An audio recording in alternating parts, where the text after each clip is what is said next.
বিসমিল্লাহির রহমানির রহিম। মঞ্চে উপস্থিত আজকের অনুষ্ঠানের সম্মানিত সভাপতি, উপস্থিত আমাদের ছাত্রনেতা, একসময় ছাত্রনেতা তুখোর বক্তা সোহেল, উপস্থিত আজকের আলোচকবৃন্দ, উপস্থিত আমার ছাত্রদলের ভাই বোনেরা, আসসালামু আলাইকুম। আজকে আমরা এখানে কেন একত্রিত হয়েছি সেটা এতক্ষণ তো তোমরা আলোচনা করলে। তবে সেই বিষয়ে প্রসঙ্গে আমার বক্তব্য রাখার আগে সবচেয়ে প্রথমে আমি যে জিনিসটা সকলের সামনে বলতে চাই, কিছুক্ষণ আগে, ঘন্টা দুই আড়াইক আগে বাংলাদেশে, ঢাকায় একটি অত্যন্ত দুঃখজনক এবং জঘন্য একটি ঘটনা ঘটেছে। ইনকালাব মঞ্চের নেতা জনাব ওসমান হাদি, তাকে গুলি করা হয়েছে, তার উপরে গুলিবর্ষণ করা হয়েছে। আমরা কিছুদিন আগে দেখেছি চট্টগ্রামে একইভাবে আমাদের আরেক প্রার্থীকে গুলি করা হয়েছিল। প্রিয় ভাই বোনেরা, প্রথমেই আমি এই ঘটনার জন্য তীব্র ঘৃণা এবং প্রতিবাদ জানাচ্ছি।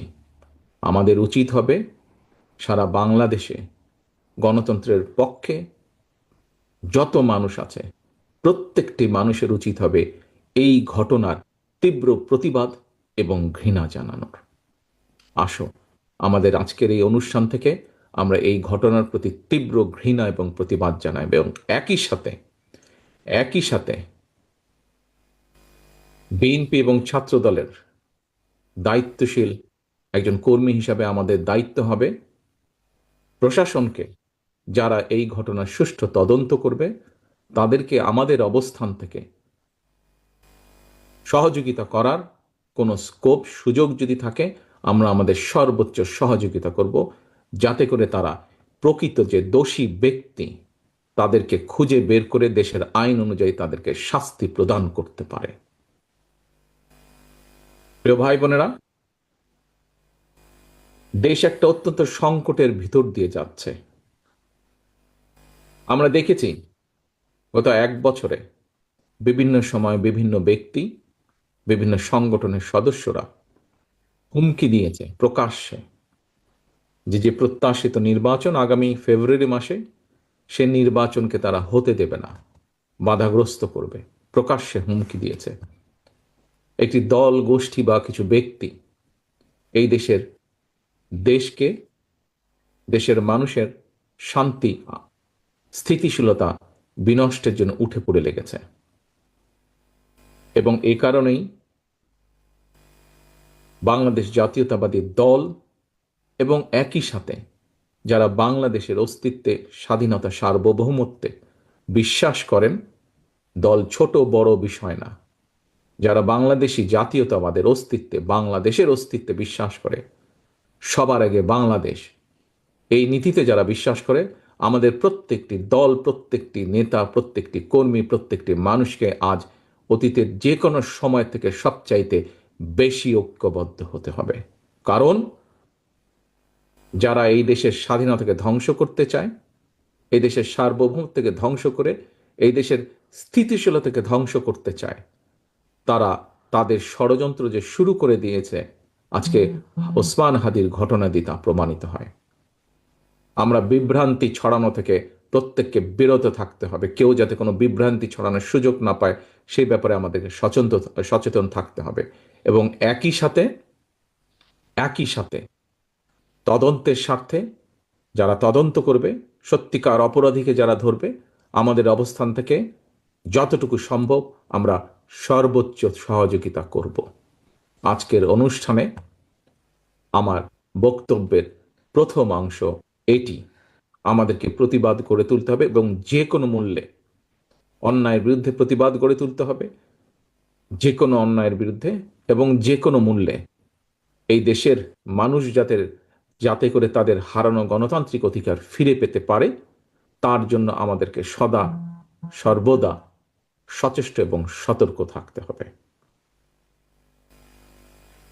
প্রিয় ভাই বোনেরা, আজকে এখানে তোমরা একত্রিত হয়েছ কেন? সে ব্যাপারে তোমরা গত সকাল থেকে আলোচনা তোমরা করেছ।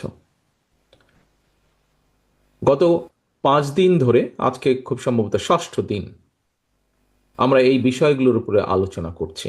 যে বিষয়গুলো, যে 8টি বিষয় তোমাদের সামনে উপস্থাপন করা হয়েছে, তোমরা এই ঘরে যতজন আজকে উপস্থিত আছো, বিষয়গুলো যখন আলোচিত হচ্ছিল, নিশ্চয়ই তোমাদের মনের মধ্যে অনেক রকম প্রশ্ন এসেছে। কিছু প্রশ্নের সম্পূর্ণ উত্তর তোমরা জিজ্ঞেস করলেও কেউ কেউ তোমরা প্রশ্ন করেছো। যারা উপস্থাপক আলোচক ছিলেন, উপস্থাপনা করেছেন, তারা কিছু কিছু প্রশ্নের উত্তর দিয়েছেন। যারা প্রশ্ন করেছো তাদের প্রশ্নের উত্তর পেয়েছো। যারা প্রশ্ন করতে পারোনি, তারাও তোমাদের অন্য সহকর্মী যেই প্রশ্ন করেছে, সেই যে উত্তর পেয়েছে, তার থেকে কিছু হলেও তুমি তোমার উত্তর খুঁজে পেয়েছো। প্রিয় ভাই বোনেরা, এই প্রত্যেকটি বিষয় যা তোমাদের সামনে আজকে উপস্থাপন করা হয়েছে, এই বিষয়গুলো হচ্ছে আগামী দিনের বাংলাদেশ গড়ে তোলার পরিকল্পনা বা রোড ম্যাপ।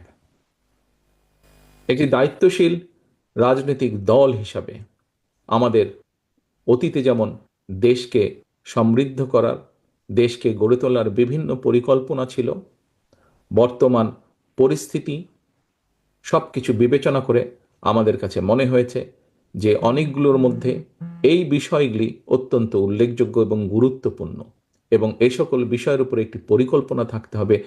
বিএনপির মতন একটি দল, যেই দলের অতীতে রাষ্ট্র পরিচালনার অভিজ্ঞতা আছে, অতীতে রাষ্ট্র পরিচালনা করেছে, এবং ইনশাল্লাহ আল্লাহর রহমতে বাংলাদেশের মানুষের সমর্থন নিয়ে ভবিষ্যতে এই দল আবারও দেশ পরিচালনা করবে। কাজে দেশ যখন পরিচালনা করতে হবে, অবশ্যই বিএনপির মতন একটি দল যখন দেশ পরিচালনা করবে, অবশ্যই সেই দেশ পরিচালনা করতে হলে তাদের কাছে প্ল্যানিং থাকতে হবে, প্রোগ্রাম থাকতে হবে, এবং সেই প্ল্যানিং প্রোগ্রামের কিছু অংশ, গুরুত্বপূর্ণ কিছু অংশ আমরা আজকে তোমাদের সামনে উপস্থাপন করেছি।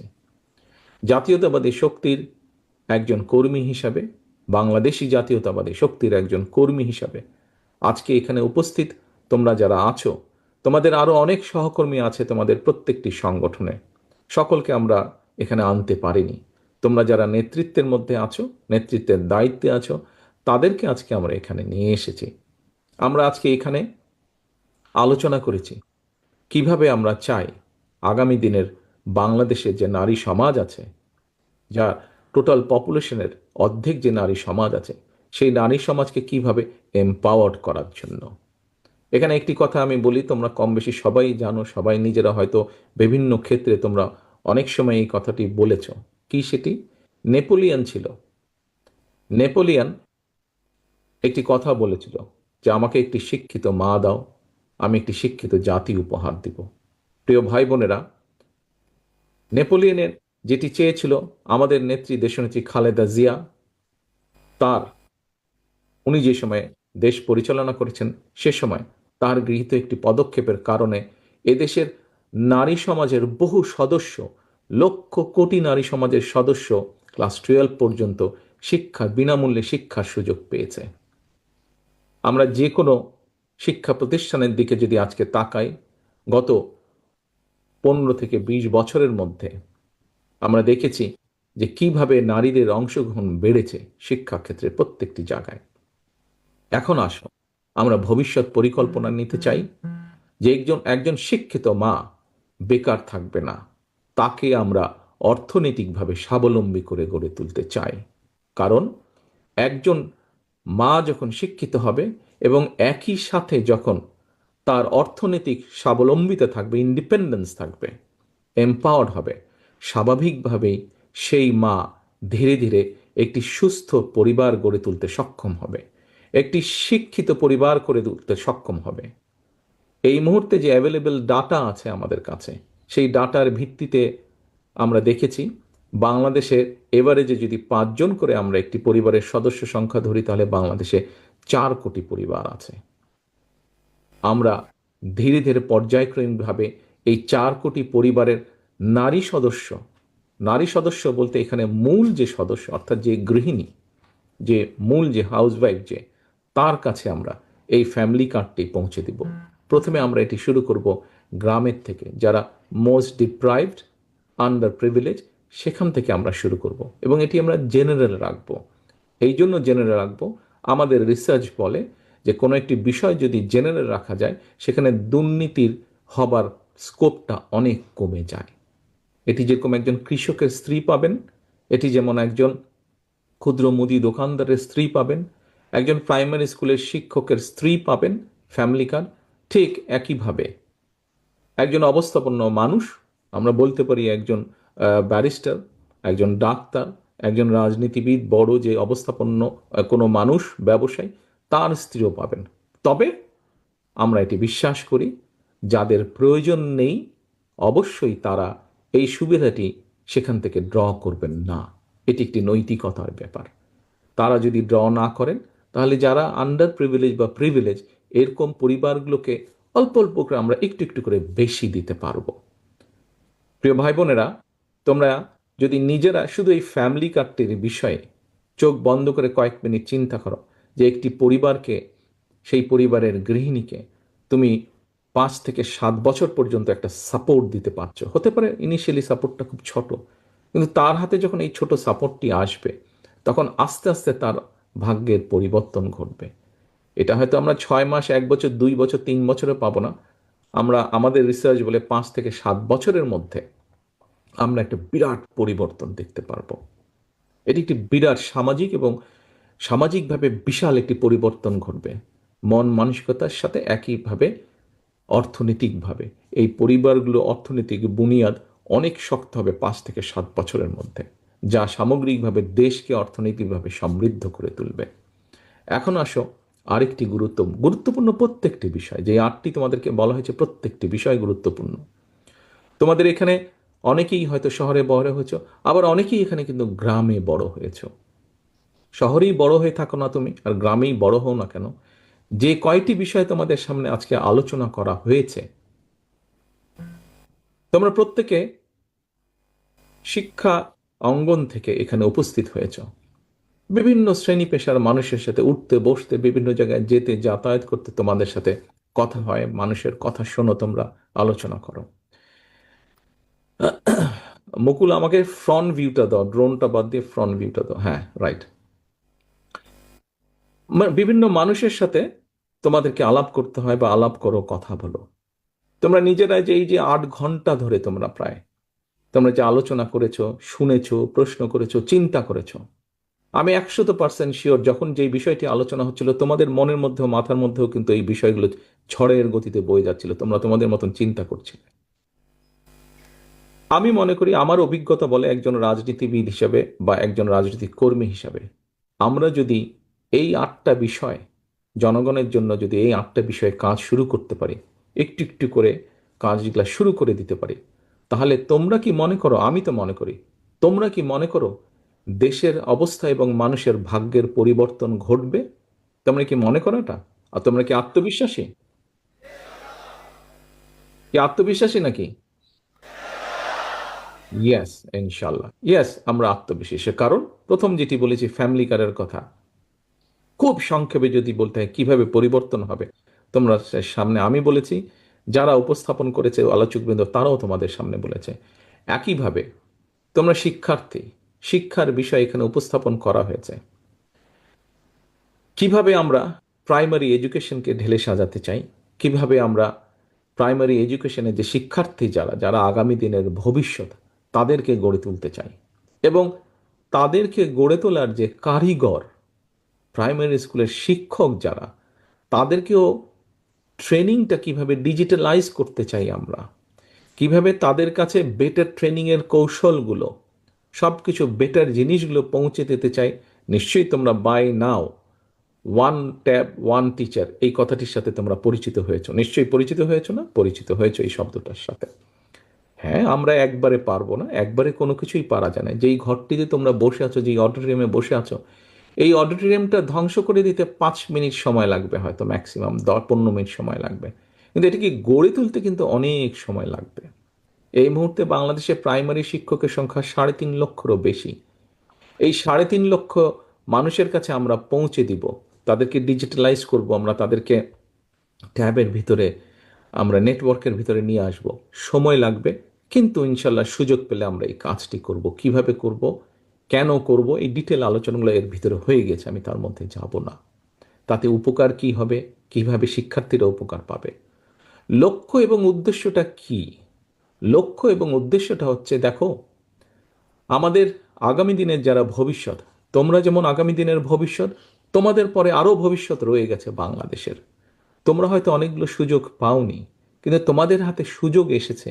আগামী দিনে ইনশাল্লাহ সুযোগ আসবে, যে তোমাদের পরবর্তী যে বংশধর আছে, তোমরা যেই ভালো সুযোগটি পাওনি, তাদেরকে সেই সুযোগটি করে দেবার, তাদের জন্য সেই সুযোগটি সৃষ্টি করা, এই সুযোগটি তোমাদের জন্য এসছে। তাদের জন্য করা মানে তুমি এই দেশ, এই রাষ্ট্রের প্রতি তুমি অবদান রাখতে সক্ষম হচ্ছ। আমাদের সকলের ক্ষুদ্র ক্ষুদ্র প্রচেষ্টাই কিন্তু একটি বৃহৎ কিছু করতে পারবে, বৃহৎ ভালো কাজ গড়ে তুলতে পারবে। প্রিয় ভাই বোনেরা, শিক্ষার এই বিষয়ের পরে আমরা চিকিৎসার ক্ষেত্রে শিক্ষার আরেকটি বিষয় আছে। শিক্ষার বিষয়টি যেমন আছে, একই সাথে তোমরা এখানে আজকে যারা আছো, তোমরা জীবনের এমন একটা পর্যায়ে এসে দাঁড়িয়েছো যেখানে তোমরা তোমাদের শিক্ষা বৎসর বা শিক্ষা অঙ্গনের সবকিছু শেষ করে তোমরা এখন বাস্তব জীবনে পা দিবে, এবং বাস্তব জীবনে পা দিতে গেলে বাস্তবতা যখনই আসবে, তখনই কর্মসংস্থানের ব্যবস্থা আসবে, তাই নয় কি? কর্মসংস্থানের চিন্তা আসবে যে কি করব আমি, আমার তো পরীক্ষা শেষ, 6 মাসে 1 বছরের মধ্যে শেষ, অথবা শেষ হয়ে গেছে, আমি এখন কি করব। প্রিয় ভাই বোনেরা, তোমরা হয়তো তোমাদের একটু বড় যারা, এবং অবশ্যই তোমাদের থেকে 5 বছর ছোট, 10 বছর ছোট যারা, যাদের প্রত্যেকটা মানুষের ক্ষেত্রে কিন্তু প্রত্যেকটা মানুষের ভেতরে বিভিন্ন রকম কোয়ালিটি আছে। আইটির জগৎ এখন, আইটির ক্ষেত্রে কত রকম কি কি সুবিধা আমরা তৈরি করতে চাইছি, যার মাধ্যমে আমাদের আগামী প্রজন্ম, তোমরা, তোমাদের সহকর্মীরা, তোমাদের ছোট, প্রত্যেকে কিভাবে একটা কর্মসংস্থানের ব্যবস্থা করতে পারবে, আইটির ক্ষেত্রেই আমরা কয়েকটি তুলে ধরেছি তোমাদের সামনে। নিশ্চয়ই বাই নাও তোমরা জানো, শুনেছো না? শুনেছো তো নাকি? আইটি সেক্টরে আমরা কি কি করতে পারি। যেমন কথা প্রসঙ্গে আমি একটি বলি, সোশ্যাল মিডিয়া গেলেই ছোট ছোট আধা মিনিট, 1 মিনিট, 1.5 মিনিট, 2 মিনিটের কন্টেন্ট দেখে আমরা, আমাদের তরুণ সমাজের বহু সদস্য সুন্দর সুন্দর কন্টেন্ট তৈরি করে। কেউ হিস্টোরিক্যাল বিষয় তৈরি করে, কেউ বিভিন্ন জিওগ্রাফিক্যাল বিষয় তৈরি করে, কেউ বিভিন্ন যোগ তৈরি করে, কেউ বিভিন্ন সিরিয়াস অন্য মেডিকেল বিষয় তৈরি করছে, ছোট ছোট, যা মানুষকে বিভিন্ন জিনিস, ভালো ভালো জিনিসও শেখাতে সক্ষম। এখন এই কিছুদিন আগে বাংলাদেশের একজন বিখ্যাত কন্টেন্ট মেকারের সাথে আমি কথা বলছিলাম, প্রায় 1.5 ঘন্টা 1.5 ঘন্টার মতন আলাপ হয়েছে। তার বক্তব্য হচ্ছে, আপনারা যদি সুযোগ পান, যারা কন্টেন্ট মেক করছে তাদের জন্য কতগুলো পলিসি নিতে হবে। রাষ্ট্র যদি সেই পলিসিগুলো নেয়, তাহলে তাহলে এই মুহূর্তে যারা কন্টেন্ট মেক করছে এবং কন্টেন্ট মেকের মাধ্যমে সে যদি মাসে 10 থেকে 15 বা 20 হাজার টাকা ইনকাম করে থাকে, এই পলিসিগুলো যদি আপনারা গ্রহণ করেন আপনারা দেশ পরিচালনার দায়িত্ব গেলে, তাহলে এদের ইনকামের পরিমাণটা সাথে সাথে অনেক বৃদ্ধি পাবে। আমরা তাদেরকে বলেছি যে ঠিক আছে, আপনারা আলোচনা করে আমাদেরকে সেই অ্যাডভাইস নোটটা তৈরি করে দেন, যে কন্টেন্ট মেকার যারা আছে, আমি একটি উদাহরণ দেওয়ার জন্য, বোঝানোর জন্য বলছি, যে কি কি পলিসি গ্রহণ করলে এই ইয়াং জেনারেশনের এই যারা এটার সাথে ইনভলভ আছে তাদেরকে আমরা সহযোগিতা করতে পারি। কাজে সেটার উপরে কাজ হচ্ছে।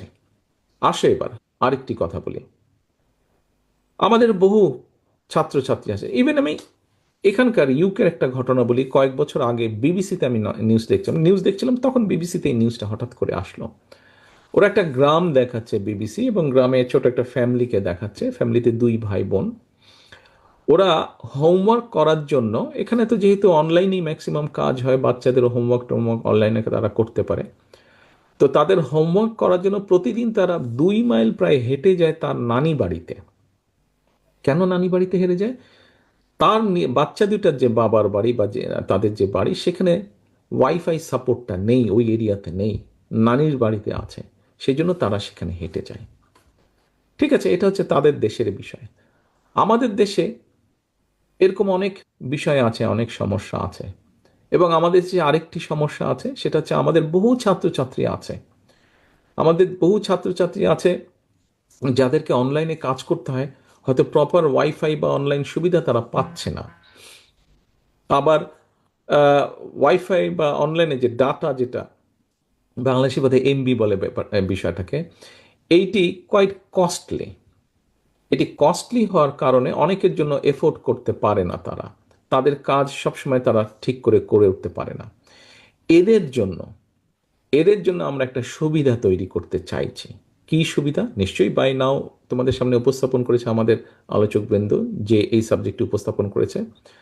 আমরা বিভিন্ন ইউনিভার্সিটি, বিভিন্ন কলেজ, হল বা লাইব্রেরিগুলিতে, বিভিন্ন ইম্পর্টেন্ট পাবলিক প্লেসগুলোতে, বিভিন্ন ভালো ভালো ক্যাফেটেরিয়াগুলোতে আমরা ফ্রি ওয়াইফাইয়ের ব্যবস্থা করতে চাই। এখন অনেকেই তোমরা বলতে পারো ফ্রি ওয়াইফাই বলে তো দিবেন কি? হ্যাঁ, দেব। একদম ফ্রি বলতে কিছু নাই। নর্মাল যেটা সিস্টেম আছে, একটা স্ট্যান্ডার্ড আছে, তুমি যখন কোথাও যাবে, কোনো হোটেলে যাবে, কোনো জায়গায় যাবে, ফ্রি ওয়াইফাই তারা দেয়, একটা সিস্টেম আছে কিভাবে লগ ইন করতে হবে, কিছু ইনফরমেশন চায়, সেটা তো অবশ্যই করতে হবে। এবং খুব স্বাভাবিকভাবেই বিভিন্ন কোম্পানি আছে যারা তাদের একটা অ্যাড দিতে চাবে। এটা নিয়ে অলরেডি আমাদের মধ্যে কথা হয়েছে, কাজ হয়েছে। আমরা আমাদের দলের পক্ষ থেকে ঠাকুরগাঁ জেলাতে এক্সপেরিমেন্টালি অলরেডি আমরা কাজটা শুরু করেছি, এবং সেই জন্যই বলছি আমরা একটা কিছু কাজ মিনিমাম করার পরেই আমরা তোমাদের সামনে উপস্থাপন করছি, যে যখন যখন ইনশাল্লাহ আল্লাহ রহমতে দেশ পরিচালনার সুযোগ পেলে স্বাভাবিকভাবে তখন সরকার বা রাষ্ট্রের পক্ষ থেকে এই কাজটি করাবে, তখন জিনিসটা অনেক ইজি হয়ে যাবে। সেটা কি? স্বাভাবিকভাবে তুমি লগ ইন করার সাথে সাথে একদম তো ফ্রি সব কিছু হয় না, আমরা 1 থেকে 1.5 ঘন্টা ফ্রি দিব সেই মানুষটিকে। 1 থেকে 1.5 ঘন্টা ফ্রি পাবে সে। আচ্ছা, নিশ্চয়ই 1 থেকে 1.5 ঘন্টার মধ্যে তার কাজ সে অনেকটা গুছিয়ে নিতে পারবে। তবে অবশ্যই সেখানে একটা অ্যাড আসবে, যা হতে পারে স্বাভাবিকভাবে someone has to pay for it, তাই না? একদম তো ফ্রি কিছু হয় না, কোনো না কোনো একটা সার্ভিসের তো মিনিমাম একটা চার্জ থাকে। কাজে অ্যাডটা তোমাকে একটু কষ্ট করে দেখতে হবে। তুমি যদি সেই ফ্রি ওয়াইফাইটা নাও, ধরো ঠিক আছে, 10 সেকেন্ড, 15 সেকেন্ড, 20 সেকেন্ডের অ্যাড থাকবে, যে কোনো কোম্পানির যারা সেটা দেখছে না, সেখানে অ্যাড দিবে, অ্যাড থাকবে। কাজেই ওই খরচটা ওই কোম্পানি দিচ্ছে, যে অ্যাড দিচ্ছে, তোমাকে ওই খরচটা দিতে হচ্ছে না, সেখানেই তুমি ফ্রিটা পাচ্ছ। কাজেই আমরা এই স্কোপটা তৈরি করতে চাই আমাদের হাজার হাজার লক্ষ কোটি তরুণ সমাজ, যাদের সমস্যা আছে ইন্টারনেটের জন্য পে করা। তাতে কি হবে?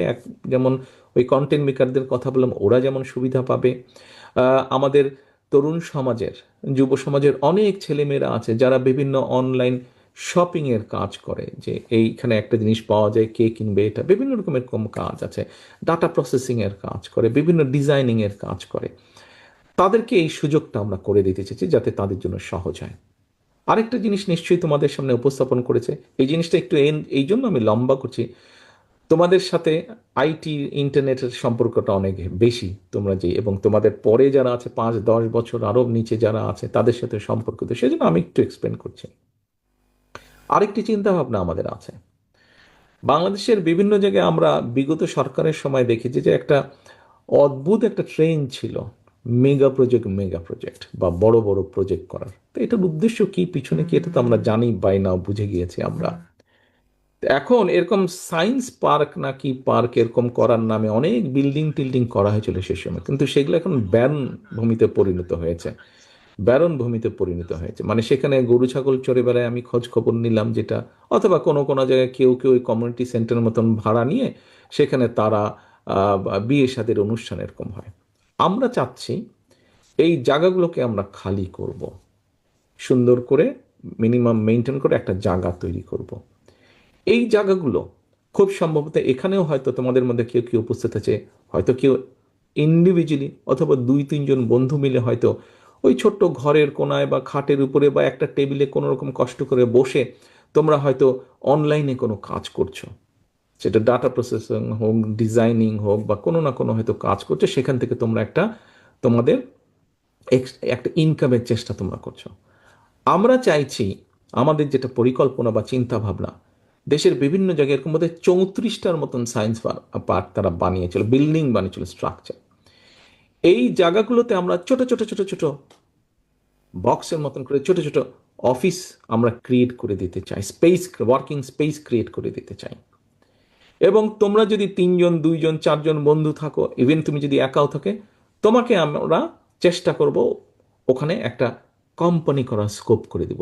তুমি তোমার মেসে বা হলে খাটের উপরে বসে কষ্ট করে বসে যেই কাজটি তুমি করছিলে, তোমাকে আমরা একটা সুন্দর স্পেস তৈরি করে দিতে পারবো, যেখানে তুমি আসবে, তুমি তোমার ওই কাজটি করবে, তোমার টেবিল চেয়ার থাকবে, তুমি বসবে, কাজ করবে, তোমার নিজের কোম্পানির কার্ড থাকবে, তোমার নিজের কোম্পানির একটা অ্যাড্রেস থাকবে, যেটা তুমি যখন বিদেশে তুমি যখন পাঠাবে তুমি বলতে পারো, yes I have a company, this is my address, this is the, তুমি তখন ওটাকে অফিস হিসেবে ব্যবহার করতে পারবে। এবং ওখানে ওয়াইফাই যেটা, অবশ্যই ইনশাল্লাহ আমরা চেষ্টা করবো সেটা ফ্রি করে দেওয়ার জন্য একটা সার্টেন পিরিয়ড জন্য, যে 1 বছরের বা 1.5 বছর 2 বছরের জন্য তোমার ওটা ফ্রি। যখন তুমি একটু একটা মোটামুটিভাবে অর্থনৈতিকভাবে একটা বেটার অবস্থানে আসবে, তখন তুমি আস্তে আস্তে পে করা শুরু করবে, বাট ইনিশিয়াল তোমাকে সাপোর্টটা দেওয়ার জন্য আমরা সেটা ফ্রি করে দিব। এরকম আরো অনেক চিন্তা ভাবনা আমাদের আছে। আমি গতকাল বলছিলাম, তোমাদের মধ্যে এরকম অনেকে আছে যাদের সে উদাহরণ হিসাবে আমরা যদি আলাপ করি, আহ, ধরো তুমি মানুষের সেবা দিতে খুব পছন্দ করো, তুমি ছেলে বা মেয়ে যেই হও না কেন, মানুষকে টেক কেয়ার করতে তুমি খুব পছন্দ করো। বাসায় হয়তো তোমার নানি দাদি বা মুরব্বী কেউ আছেন যে তোমাকে ছাড়া বুঝে না, কারণ উনি জানেন যে তুমি এই কাজটা খুব ভালো করো, এবং তুমি যখন ওনাকে টেক কেয়ার করো উনি খুব স্বস্তি বোধ করেন। এই কোয়ালিটি অনেকের মধ্যে আছে আমাদের, যে মানুষকে হেল্প করতে পারে, সেবা করতে পারে। উদাহরণ দিয়ে বলি একটা, এই মুহূর্তে জাপানে, আমি গতকাল না পরশুও বলেছিলাম, এই মুহূর্তে জাপানে পপুলেশন যদি আমরা দেখি, পপুলেশন ট্রেনটা যদি আমরা দেখি, আমরা দেখব যে ওদের এইজেড পপুলেশনের সংখ্যা বেশি, তোমাদের মতন ইয়াং পপুলেশনের সংখ্যা তাদের কম। এবং দুটো জায়গায় মোটামুটিভাবে তাদের বেশ সমস্যা হচ্ছে। একটা হচ্ছে, যেহেতু এইজেড পপুলেশনের সংখ্যা বেশি, সেই জন্য তাদের এইজেড মানুষকে টেক কেয়ার করার মানুষের সংখ্যা কমে যাচ্ছে, সেটা কেয়ারার বলো বা নার্সিং বলো, তারা এটি চাইছে। দুই, তাদের ফার্মিংয়ের কাজ করার জন্য মানুষের সংখ্যা কমে যাচ্ছে, তারা সেটা চাইছে। কিন্তু এখানে একটা বিষয় আছে, প্রথমত একটা প্রপার ট্রেনিং হতে হবে, যে ফার্মিংয়েই যাক অথবা হেলথ কেয়ারের কাজ হিসেবেই যাক, দুটো আছে, একটা হচ্ছে ট্রেনিংয়ের ব্যাপার আছে, যে তুমি ট্রেনিং, আর দ্বিতীয়টা খুব ইম্পর্টেন্ট, সেটি হচ্ছে তাদের কালচার এবং ল্যাঙ্গুয়েজ জানতে হবে। তুমি একটি ভিন দেশে যাবে, জাপানে সাধারণত মানুষজন ইংরেজি বলে না, কারণ তাদের প্রয়োজন হয় না, তারা বলে না, তারা জাপানিজ বাইরে বলে না। কিন্তু তাহলে যেহেতু আমরা যাব ওখানে কাজ করতে, আমাদেরকে স্বাভাবিকভাবে তাদের কালচার এবং ইংরেজি তাদের ভাষা জানতে হবে। আমরা যেটা করতে চাইছি, আমরা এই ধরনের অনেকগুলো ইনস্টিটিউশন তৈরি করতে চাচ্ছি। প্রথমে আমরা চেষ্টা করব বড় জেলাগুলো করতে, তারপরে বিভাগ বাড়ি করতে, তারপরে বড় জেলাগুলো করতে, তারপরে জেলা ওয়াইজ কম বেশি আমরা নিতে চেষ্টা করছি। সেখানে আমরা বিভিন্নভাবে, যেমন আহ, যেমন ধরো ব্যাপারটা যদি এরকমভাবে আমরা চিন্তা করি, ইটালিতে যেই সমস্যা জাপানের ক্ষেত্রে বললাম, ইটালিতেও কিন্তু এরকম সমস্যা আছে, সেম সিমিলার টাইপের সমস্যা, সেখানেও গ্রামের গ্রাম পর গ্রাম খাতলি হয়ে যাচ্ছে। এখন ব্যাপারটা এরকম হতে পারে, নর্মালি আমরা দেখেছি যে আমাদের গ্রেটার ফরিদপুর বেল্ট যেটা আছে বাংলাদেশে, এখানকার থেকে বহু মানুষ ইটালিতে আছে। কাজে আমাদের এখন খুঁজে বের করার চেষ্টা করছি যে ইটালিতে কি কি জবের স্কোপ আছে, কি ধরনের জবের স্কোপ আছে। আমরা তখন গ্রেটার ফরিদপুরে যে ইনস্টিটিউশনগুলো করব, সেখানে আমরা ইটালিয়ান ল্যাঙ্গুয়েজের উপরে জোর দেব বেশি, এবং সেখানে আমরা ইটালিতে গেলে যেই যেই জব তুমি ইজিলি অ্যাভেল করতে পারবা, সেই সেই জবগুলোর ট্রেনিংয়ের ব্যবস্থা আমরা করব। ঠিক একইভাবে আমাদের বিভিন্ন রিজন আছে, যেই রিজনে মানুষ ওই দেশগুলোতে বেশি, এভারেস্ট তো কিছু থাকবে ওই দেশগুলোতে বেশি, এটা আছে একটা। তারপরে আমরা একটা পরিকল্পনার কথা চিন্তা করছি, আই এম শিওর এর মধ্যে ডিসকাস হয়ে গেছে। তারপরে আমি বলছি, কেন বলছি, এই জন্য বলছি যাতে তোমাদের আত্মবিশ্বাস বাড়ে, যাতে তোমরা মানুষকে বলতে পারো যে ইয়েস আমার দল এই চিন্তা করছে দেশের মানুষের জন্য, দেশের জন্য এইভাবে পরিবর্তনের চিন্তা করছে। সেই জন্যই আমরা আলোচনাগুলো করছি, কারণ তোমরাই হচ্ছে দলের মুখপাত্র, তোমরাই হচ্ছে দলের অ্যাম্বাসাডর, তোমরাই মানুষের কাছে দলের পরিকল্পনার কথা, দলের চিন্তা ভাবনার কথা নিয়ে যাবে। হাজারো শত সাধারণ মানুষ বলতে যাদেরকে বুঝি আমরা, তাদের কাছে তোমরা নিয়ে যাবে এবং দলের পক্ষে তোমরা সমর্থন অর্জন করবে। এখন প্রিয় ভাই বোনেরা, আমাদের অনেকগুলো এরকম চিন্তা ভাবনা আছে। আমরা আরো বিভিন্ন ক্ষেত্রে জবের অপরচুনিটি তৈরি করতে চাই। নিশ্চয়ই তোমাদেরকে এখানে যে উপস্থিত খুব সময় মাহাদি বোধহয় বলেছে, এই মুহূর্তে 8 থেকে 10 লক্ষ লোক মোস্টলি মিডল ইস্টে যায় বছরে, এবং আনস্কিল হিসেবে যায় তারা। আমরা এটি সংখ্যাটাকে ডবল করার চেষ্টা করছি 1 থেকে 1.5 বছরের ভিতরে। এবং শুধু ডবলই করার চেষ্টা করছি না, আমরা আমরা শুধু ডবলই করার চেষ্টা করছি না, আমরা চেষ্টা করছি এই মানুষগুলো দুটো তাদেরকে বিষয় দিতে: এক, ল্যাঙ্গুয়েজ; দুই, কতগুলো আমরা বের করার চেষ্টা করছি যে ওখানে ল্যাঙ্গুয়েজটা যদি সে শিখে, তার যে কোয়ালিফিকেশন আছে সেটার ভিত্তিতে আর একটু বেটার কি কি জব তারা পেতে পারে, সেই জিনিসগুলোকে বের করার চেষ্টা করছি। এর ভিতরে অলরেডি আমরা বের করার চেষ্টা করছি নেক্সট 10 ইয়ার্সের মধ্যে পৃথিবীর কোন কোন দেশে কি কি জবের অপরচুনিটি ক্রিয়েট হবে, হতে পারে, প্রবাবল ক্রিয়েট হতে পারে, সেগুলোকে আমরা বের করার চেষ্টা করছি। আইটির ব্যাপারে বললাম যে কিভাবে আমরা এখানে জব তৈরি করবো, সেটা যেরকম একটা ব্রিফ প্ল্যানিং তোমাদের সামনে উপস্থাপন করা আছে, ঠিক বাইরেও আমরা এই যে 8 থেকে 10 যায়, এটিকে আমরা ডবল করতে চাইছি। কিভাবে এটিকে ডবল করা যায়, ট্রিপল করা যায় দ্রুততার সাথে, তারপরে কিছু তো সময় লাগবে। এরপরে আসো, আরেকটি বিষয় নিয়ে আমি তোমাদের সাথে আলাপ করতে চাই। সেটি হচ্ছে হেলথের বিষয়। দেখো, আমাদেরকে প্র্যাগমেটিক হতে হবে, প্র্যাকটিক্যাল চিন্তা করতে হবে। আমরা খুব সহজে, বিভিন্ন রাজনৈতিক দল খুব সহজে কিন্তু সস্তা স্লোগান দিয়ে দিবে যে আমরা সবাইকে স্বাস্থ্য সুবিধা দিব, আমরা সবার জন্য সবকিছু ফ্রি করে দেব। বলাটা খুব ইজি, কিন্তু করাটা কিন্তু ভেরি ডিফিকাল্ট। কেন ডিফিকাল্ট? আমি 2-3টা কথা বলি, তোমরা বুঝতে পারবে। দেখো, বাংলাদেশে যেই হাসপাতালগুলো আছে, সরকারি যেই হাসপাতালগুলো আছে, যে কোনো একটি হাসপাতালের কথা তুমি যদি চিন্তা করো, যেমন ধরো, ঠিক আছে, আমরা ঢাকা মেডিকেল কলেজের কথাই চিন্তা করি, ঢাকা মেডিকেল হাসপাতাল। এই হাসপাতালের সরকারের পক্ষ থেকে, সরকারকে তো সব ঢাকা মেডিকেল মতন সারা দেশে যত হাসপাতাল আছে সব জায়গায় তো ডাক্তার, নার্স, ওষুধ, অপারেশনের টেবিল, ওষুধপত্র, ব্যান্ডেজ, পট্টি সব দিতে হয়। তো সরকারেরও তো একটা লিমিটেশন আছে, বাজেট আছে, সব কিছু আছে। ধরো, উদাহরণ হিসেবে ধরছি, ঢাকা মেডিকেল কলেজে প্রতিদিন 2000 রোগীকে অ্যাড্রেস করতে পারবে, 2000 রোগীর টেক কেয়ার করতে পারবে, এই হচ্ছে ক্যাপাসিটি। সরকার যেই সাপোর্ট দিচ্ছে সেটা 2000 রোগীকে ম্যানেজ করার ক্যাপাসিটি আছে, এইভাবে দিতে পারছে সরকার। কিন্তু তোমার ওখানে রোগীর সংখ্যা প্রতিদিন 3000, 3500 হচ্ছে। তার মানে তুমি আজকের যেই 3500 হলো, তার মধ্যে থেকে প্রথম 2000কে তুমি ট্রিটমেন্ট দিলে, তোমার হাতে 1500 রয়ে গেল। আগামীকালকে কিন্তু আরো 3500 হচ্ছে, অর্থাৎ আজকে 1500 এই আগামীকালকে 3000-এর সাথে অ্যাড হয়ে 4500 হয়ে যাচ্ছে। কিন্তু তুমি তো সাপোর্ট দিতে পারছো শুধুমাত্র 2000-কে। তুমি কি তোমার কোনো, ইজ ইট পসিবল হিউম্যানলি যে এই জিনিসটাকে কোঅপ করতে পারা? কোনোভাবেই তুমি পারবে না। তাহলে আমাদেরকে কি করতে হবে? তাহলে আমাদেরকে যেটা করা যেতে পারে, ইউরোপে এখন যেটা তারা চেষ্টা করছে, ইউরোপেও তো দেশগুলা মোটামুটি বড় লোক, ধনী দেশ বলতে যাদের বুঝি আমরা, ইউরোপের অধিকাংশ দেশ তাই।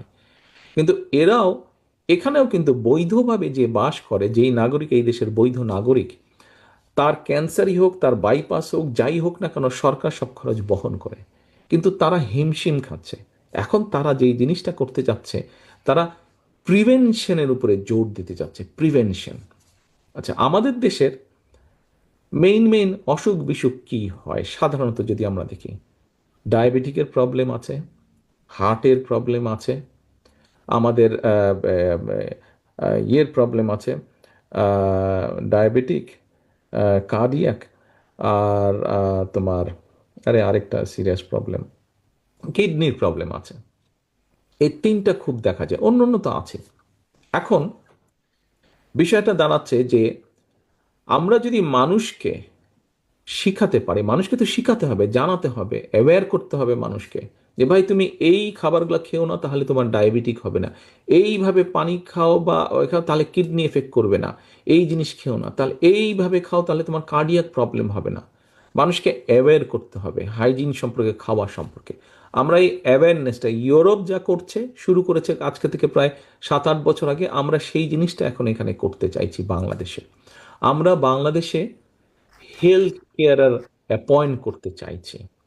আমাদের প্লাস মাইনাস একটা হিসাব আছে, আমরা ইনশাল্লাহ গ্র্যাজুয়ালি 1 লক্ষ হেলথ কেয়ারার অ্যাপয়েন্ট করব, যেই হেলথ কেয়ারকে আমরা পুরা ডিজিটালাইজ করব। অর্থাৎ এখন সবার এনআইডি কার্ড আছে, হেলথ কেয়ার যখন কোনো একটা গ্রামে যাবে, একটা বাড়ি, তারা বাড়ি বাড়িতে যাবে, মানে ডোর টু ডোর তারা সার্ভিস দেওয়ার চেষ্টা করবে, বেসিক হেলথ কেয়ারের সার্ভিস।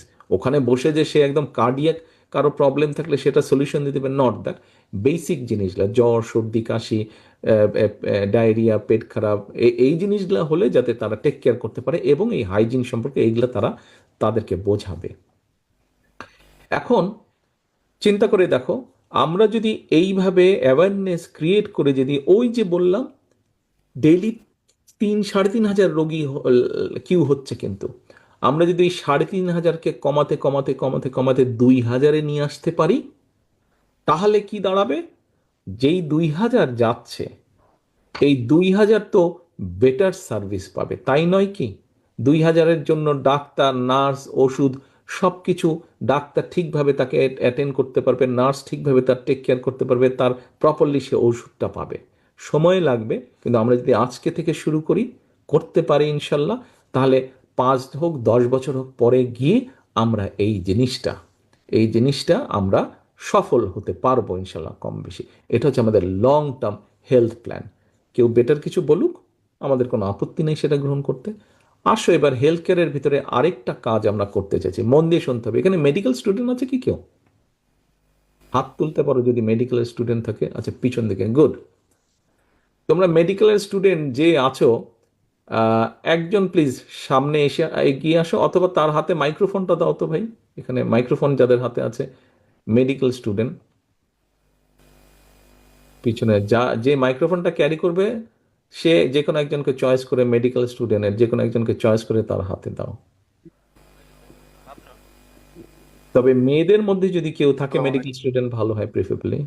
আসসালাম। আচ্ছা, কি নাম তোমার ভাইয়া বলো তো?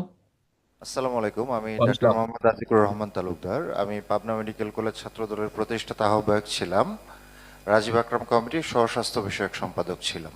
আচ্ছা, আচ্ছা, তোমাকে আকরাম, তোমার কি নাম বললে, সরি তোমার? ডাক্তার মোহাম্মদ আতিকুর রহমান তালুকদার। আতিকুর রহমান। আচ্ছা, আতিক।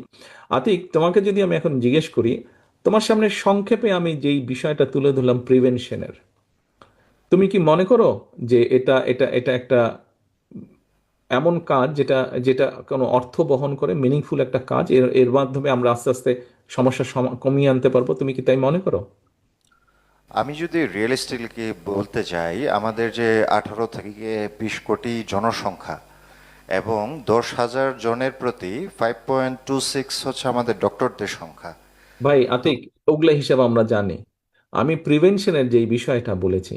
তুমি অবশ্যই কি, prevention is better than cure, এবং প্রিভেনশনের দিকে যাওয়ার তো যে রাস্তাটা যা, হ্যাঁ, সারা তোমার সামনে পৃথিবী আমি ওদিকে যেটা যাচ্ছে। এক্সপ্লেন করলাম এর মধ্যে আরো ডিটেল বিষয় আছে, আমি সংক্ষেপে যতটুকু বুঝেছো আমার কথা থেকে, তুমি কি মনে করো আমরা এই কাজটা শুরু করলে মানুষ will get a better result? People ইনশাল্লাহ উইল গেট, অবশ্যই পাবে। তো ইউ এগ্রি টু দিস? ইনশাল্লাহ অবশ্যই পাবে। ওকে, বসো, থ্যাংক ইউ, থ্যাংক ইউ, বসো। ধন্যবাদ। ধন্যবাদ। আচ্ছা, এবার তোমাদেরকে আমি আরেকটা জিনিস বলি। দেখো, এই মুহূর্তে এটা আতিক জানবে বা অন্য যারা আছে তোমাদের হয়তো ধারণা আছে, সেটা হচ্ছে যে এই মুহূর্তে বাংলাদেশে পাবলিক হেলথ সার্ভিসের যে ইনফ্রাস্ট্রাকচার, যতটুকু সংখ্যা, বেড টেড, প্রাইভেট সেক্টরও কম বেশি একই রকম। বেডের সংখ্যা বা হসপিটালের সংখ্যা, ডাক্তার, নার্স মোটামুটি কাছাকাছি একই রকম। ক্ষেত্র বিশেষে খুব সম্ভবত লাস্ট ডাটা যেটা বলে প্রাইভেট সেক্টরে একটু হলেও বেশি, 1% হলেও প্রবাবলি বেশি সংখ্যা। এখন আমরা একটা জিনিস চিন্তা করছি, দেখো, বাংলাদেশে কোনো মানুষের, সাধারণ মানুষ বলতে আমরা যাদেরকে বুঝি, কারো কোনো সদস্যের কার্ডিয়াক প্রবলেম হলো, অথবা তার কিডনি ডায়ালিসিসের সমস্যা চলে আসলো, অথবা তোমার ক্যান্সারের রুগী, এরকম সিরিয়াস যেই টাইপের রোগগুলো হয়, সরকারি হাসপাতালে গেলে স্বাভাবিক লম্বা কিউ থাকে। প্রাইভেট হাসপাতালে অধিকাংশর ক্ষেত্রে এফোর্ড করা সম্ভব হয় না অর্থনৈতিক দিক থেকে, তাই তো? এটা তো এগ্রি করছো সবাই। এফোর্ট অনেকেই করতে পারে না, অথবা এফোর্ট যদি করতেও পারে, চা মানে চাল চুলা সব বিক্রি করে ফেলতে হয়, সর্বশান্ত হয়ে যেতে হয় একজন মানুষকে, সাধারণ মানুষকে। আমরা যেটা চিন্তা করছি সেটা হচ্ছে তুমি যদি আজকে একটা হসপিটাল, তুমি কিন্তু বলতে পারো, আমরা বলতে পারি রাজনৈতিক দল হিসেবে ইনশাল্লাহ সরকারে গেলে যে আজকেই আমরা এখানে হসপিটালের কাজ শুরু করব। হসপিটাল একটা তৈরি করা 4-5 বছর সময় লাগবে, মেশিন আনা, মেশিন খোলা, ট্রেনিং করা, এর ভিতরে তো ঘাপলা টাপলা হয়, আমরা জানি, অস্বীকার করে লাভ নাই। আচ্ছা, আমরা যেটা চিন্তা করছি এখন, যে মানুষকে কিভাবে বেটার সার্ভিস দেওয়া যায়, কুইক দেওয়া যায়। আমরা প্রাইভেট অ্যান্ড পাবলিক পার্টনারশিপ নামে একটা কাজ শুরু করতে চাচ্ছি। কি সেটা এবার আসো। এটা সব যে জ্বর সর্দি খালি হলো বা পেট খারাপ হলো তার জন্য না, কিন্তু সিরিয়াস যেই রোগীগুলা, যেমন ক্যান্সার, ডায়ালিসিস, কার্ডিয়াক প্রবলেম, এরকম সিরিয়াস 3টা 4টা 5টা ম্যাক্সিমাম, আমরা কি করব? ধরো একটা উদাহরণ দিই, পিজি হাসপাতাল। পিজি হাসপাতালে একজন মানুষ আসলো, তার ক্যান্সার হয়েছে, কেমো দিবে। এখন পিজি হাসপাতালে একটা মেশিন আছে যে ক্যান্সারের যে কেমোটা দেয়, এটার ক্যাপাসিটি হচ্ছে মাসে, ধরো উদাহরণ এক্সাম্পল, মাসে 100 জনকে সে কিমো দিতে পারে মেশিনটা। কিন্তু ওখানে কিউ হচ্ছে 300 জন, মানে আরো 200 জন বেশি কিউ আছে। তো 101 জন বা 110 জন যে সিরিয়াল নাম্বারে পড়েছে, ও বেচারা কি হচ্ছে, তো ক্যান্সারে মরেই যাবে লোকটা। তুমি চাইলেও তো দিতে পারছো না, কারণ তোমার সরকারি হাসপাতালে তো হয় নষ্ট, অথবা কাজ করছে না, অথবা কিউ। এখন কি করা যায়? মানুষটাকে তো আমাদের ট্রিটমেন্ট দিতে হবে। তো মানুষ হিসেবে সেটা তার অধিকার, চিকিৎসা পাওয়ার অধিকার, এটা মানবাধিকারের একটা অংশ। What we have thought, madam, ধরো এভার কেয়ার হাসপাতালে উনি চিকিৎসাধীন আছেন, আমরা উদাহরণ হিসেবে ধরি। এভার কেয়ার হাসপাতালেও ধরো একটা মেশিন আছে যে কিমো দেয় ক্যান্সার পেশেন্টকে। কিন্তু এভার কেয়ার হাসপাতাল যেহেতু প্রাইভেট হাসপাতাল, তাদের খরচ স্বাভাবিকভাবে বেশি। সব মানুষ, সাধারণ মানুষের পক্ষে, একজন স্কুলের, প্রাইমারি স্কুলের টিচার, অথবা একজন ছোট ব্যবসায়ী, অথবা একজন রিক্সা চালক, একজন সিএনজি চালক, অথবা একজন গৃহকর্মী, তার পক্ষে তো সম্ভব না। ওই কিউতেও সে বেচারা জায়গা পাচ্ছে না। আবার ওই হসপিটাল, প্রাইভেট এভার কেয়ার হোক অথবা অন্য হসপিটালই হোক বাংলাদেশের প্রাইভেট হসপিটাল, সেখানেও তো সে করতে পারছে না বিকজ অফ এক্সপেন্স। আমরা যেই পলিসিটা করতে চাচ্ছি, আমরা অন্য যে স্ট্যান্ডার্ড বজায় রেখে, একদম স্ট্যান্ডার্ড বজায় রেখে, যেই সব হাসপাতালে কিমো দেবার মেশিন আছে, আমরা তাদের সাথে কথা বলবো, একটা পলিসির মাধ্যমে তাদেরকে নিয়ে আসবো যে আমরা জানি তোমাদের এই খরচ, আমরা সরকার থেকে তোমাকে এই খরচটা দিব। সে একটা কিমো দেওয়ার ক্ষেত্রে, কথা প্রসঙ্গে মানে অ্যাজ এন এক্সাম্পল, 20,000 টাকা খরচ হয়। আমরা তখন 20,000 টাকা সেই হাসপাতালকে দিব, এবং ওই যে পিজি হাসপাতালের 101 নম্বর যে ব্যক্তি, তাকে আমরা শিফট করব ওই হাসপাতালে, আমরা তাকে শিফট করব ওই হাসপাতালে।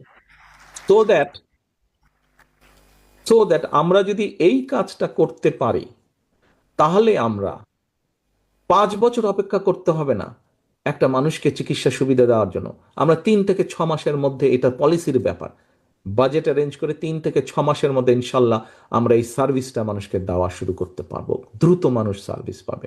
আমরা হেলথ কেয়ারের ক্ষেত্রে এই প্রাইভেট পাবলিক পার্টনারশিপ, এই কথাটি আমরা চিন্তা করেছি। হ্যাঁ, অনেকে অনেক কিছু বলতে পারে, এই সমস্যা হবে, ওই হবে। আরে ভাই, সমস্যা তো যে কোনো কাজই হবে। তারপরেও তো 10 জন না হলেও 5 জন 7 জন মানুষকে হলেও তো আমি সুবিধাটা দিতে পারছি, দ্রুত তারা সুবিধা পাচ্ছে। ওখানে এরার্স থাকবে, আমরা ধীরে ধীরে এরার্সগুলো ঠিক করবো, যেগুলো ভুল থাকবে সেগুলো ভুল ঠিক করব। এখন এখানে মেয়েদের মধ্যে থেকে কোনো মেডিকেল স্টুডেন্ট আছে কি? আমার সামনে অনেক বোনেরা বসে আছে, তোমাদের মধ্যে কেউ আছে মেডিকেল? আচ্ছা, নেই। পেছন দিকে আছে, অডিটোরিয়াম পেছন দিকে মেডিকেল কেউ আছে? একটা কে যিনি হাত তুলেছিল মনে হয়, একজনকে মেডিকেলের, ওই যে হাত তুলেছে, ও আগেও হাত তুলেছিল। আচ্ছা, ওর কাছে চলে যেত মাইক্রোফোন, ও বেচারা দুবার দাঁড়িয়েছে, যে সাদা শার্ট পরে। ক্যামেরাটা একটু বাম দিকে ঘোরাও তো তোমাদের, ক্যামেরাম্যান একটু বাম দিকে ভাই, থ্যাংক ইউ, বাস।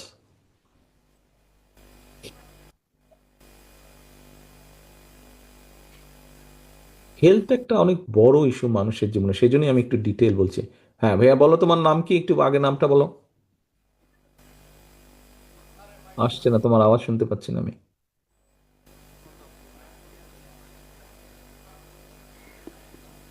হাসিবুর রহমান সিয়াম আমার নাম। হাসিবা সিয়াম, আচ্ছা সিয়াম, তুমি কোন মেডিকেল থেকে এসছো? শহীদ মনসুর আলী মেডিকেল কলেজ, উত্তরা। আচ্ছা, তুমি এখন কি রানিং স্টুডেন্ট না মেডিকেল স্টুডেন্ট? না পাশ জি, আমি করছো? Running medical student, final year student. Very good. আচ্ছা হাসিব, তুমি আমাকে বলো তো, এই মাত্র তোমার সামনে যেটা আমি এক্সপ্লেন করলাম যে আমরা এই পলিসিটা নিতে যাচ্ছি, তুমি কি মনে করো এই পলিসিটা যদি আমরা নিতে পারি তাহলে অনেক দ্রুত মানুষের কাছে চিকিৎসা সেবা পৌঁছে দিতে পারবো আমরা? তোমার কি এটা মনে হয়? জি, আমার এ বিষয়ে একমত আমি আপনার সাথে। তুমি আমার সাথে একমত, মানে তুমি দলের সাথে একমত, আমি না, এখানে আই এম নাথিং ব্যক্তিগত, এটা দলের পলিসি। তাহলে হাসিবের সাথে এবং আমার সাথে তোমরা বাকিরা কি মনে করো আমরা মানুষের কাছে দ্রুত স্বাস্থ্যসেবা পৌঁছতে পারবো? মনে করো। ধন্যবাদ, ধন্যবাদ। এখন থ্যাংক ইউ। ভাইয়েরা, থ্যাংক ইউ হাসিব, বসো, থ্যাংক ইউ।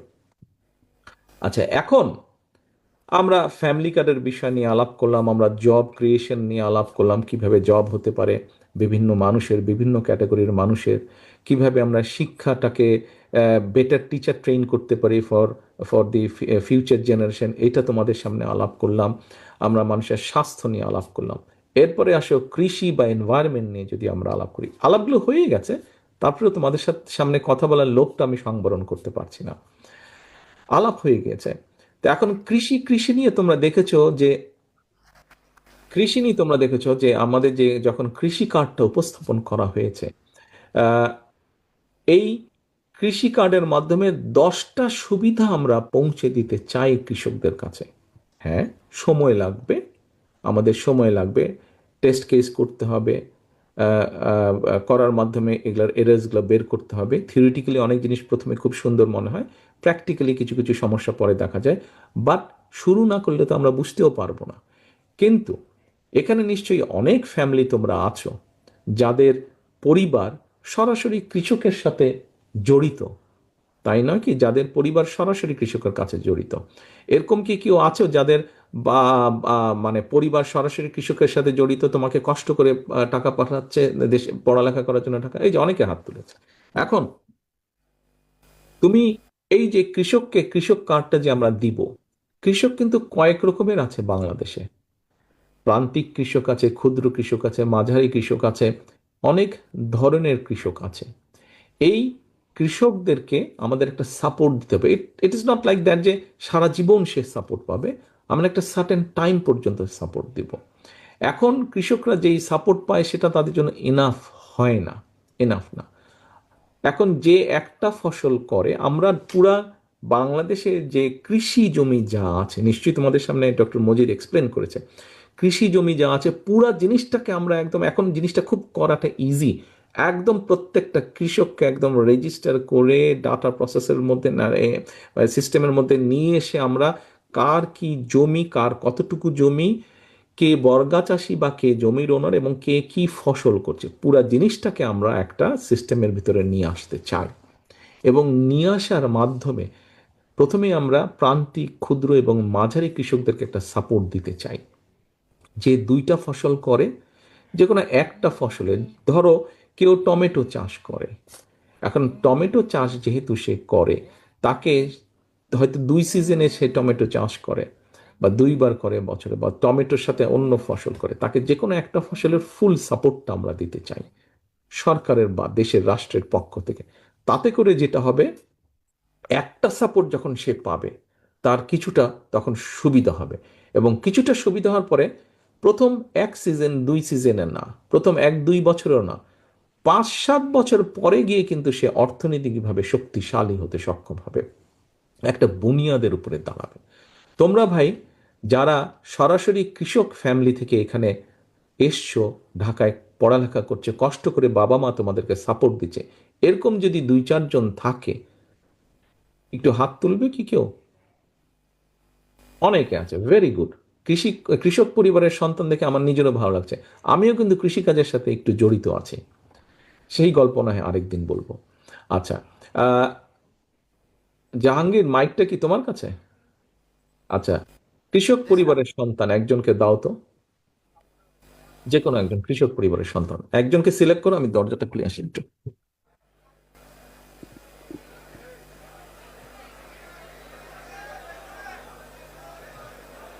যে হইচই না, হইচই না, হইচই না, হ্যাঁ। কি নাম আসসালামু ভাইয়া আলাইকুম। তোমার, বলো। আসলাম, কি নাম তোমার, বলো। আমি মোহাম্মদ সাইদুজ্জামান সুজন, সুজন, বেসরকারি বিশ্ববিদ্যালয়ের যুগ্ম সাধারণ সম্পাদক। Very good. তো তোমার পরিবার কি কৃষিকাজের সাথে সম্পর্কিত? জি জি কোথায় সম্পূর্ণ। তোমার দেশের বাড়ি কোথায়? আমার দেশের বাড়ি হলো ঠাকুরগাঁও সদর। আচ্ছা, তুমি কি কি ধরনের কৃষিকাজের সাথে সম্পর্কিত? আমরা বছরে 3টা ফসল করি। হুম। সেটা হলো ধান, আলু আর ভুট্টা। ভুট্টা, ধান, আলু, ভুট্টা, আচ্ছা ঠিক আছে। তো এখন তোমার জমির পরিমাণ কত তোমার পরিবারে? এখন প্রায় 6 বিঘার মতো। 6 বিঘার মতন, তাহলে তুমি মোটামুটি ভাবে আহ ক্ষুদ্র কৃষকের মধ্যে তুমি পড়ছো খুব সম্ভবত। ক্ষুদ্র কৃষকের মধ্যে পড়ছো। এখন কৃষক পরিবারের সন্তান হিসেবে তুমি জানো তোমার ফ্যামিলি কি পরিমাণ কষ্ট করতে হয় কোনো একটা সিজনে, যদি বৃষ্টি বেশি হলো বা বৃষ্টি কম হলো, তাহলে কি কষ্টের মধ্যে পড়তে হচ্ছে। তারপরে আমান চলে আসো ভাই, ওকে কথা বলতে দাও, ওকে ছেড়ে দাও, নাহলে তুমি গেলে ভয় পাবে, ও ঘাবড়ে যাবে। আমান, তুমি ওখান থেকে সরে আসো, তুমি ডোন্ট ট্রাই টু ইনফ্লুয়েন্স হিম। আচ্ছা, তো এখন বিষয়টা হচ্ছে যে এই যে তোমরা 3টা ফসল করো, তুমি যদি, তুমি যেহেতু কৃষক পরিবারের সদস্য, তোমাকে যদি আমি এখন জিজ্ঞেস করি যে আহ, তুমি যদি তোমার আব্বার কাছে তোমার ফোনে অথবা তোমার আব্বার ফোনে যদি একটা অ্যাপ থাকে, এবং ধরো আহ, আগামীকাল তুমি, কথা প্রসঙ্গে আগামীকাল ভুট্টার তুমি করবে, কিন্তু সেটার তুমি সারটা দিবে মাটিতে, কিন্তু কালকে বৃষ্টি হবে কি হবে না, যদি বৃষ্টি হয় সারটা তো তাহলে ওয়াশ আউট হয়ে যাবে, তাই না সুজন?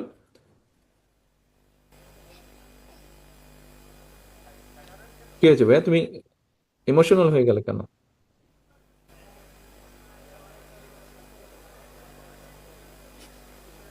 আচ্ছা, ও, ওকে টাইম দাও, ওকে টাইম দাও, কোনো অসুবিধা নেই, টাইম দাও, উই হ্যাভ টাইম।